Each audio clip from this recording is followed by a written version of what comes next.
యవన కాలంలో రిలేషన్షిప్స్ పెట్టుకుంటారు, ఎంతో ప్రేమిస్తారు, అంత ఇచ్చేస్తారు, అంతా ఇచ్చేసిన తర్వాత సడన్ గా ఒక చిన్న విషయం బట్టి ఏదో గొడవ అవుతుంది. ఆ గొడవను బట్టి వేరవుతారు.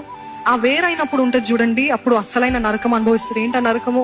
అదే జ్ఞాపకాలు, వారి మాటలు, వారి ఫోటోలు, వారి మెసేజ్లు, ఇవన్నీ గుర్తొచ్చి నన్ను చంపేస్తున్నాయి. నాకు మాటలు రావట్లేదు, నా మాట్లాడటానికి కూడా రావట్లేదు. అంత వేదన. ఎందుకు అట్లా చేస్తాను నాకు అర్థం కావట్లేదు. నేనేం హాని చేశాను? I have done my best. నేను అంత కూడా చేశాను, ఇచ్చాను, అన్ని చూసుకున్నాను. But still the person he's left మీ.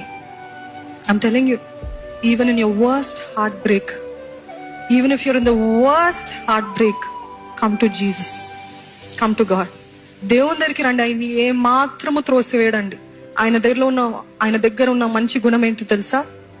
నీ గతము, మన పిచ్చి కార్యాలు అన్నీ తెలిసి కూడా మనం ఆయన సన్నిధికి వెళ్ళి, ప్రభువా మనం వచ్చినప్పుడు ఆయన ఎంత గొప్ప దేవుడు అంటే, నేను చెప్పాను కదా అని చెప్పడు.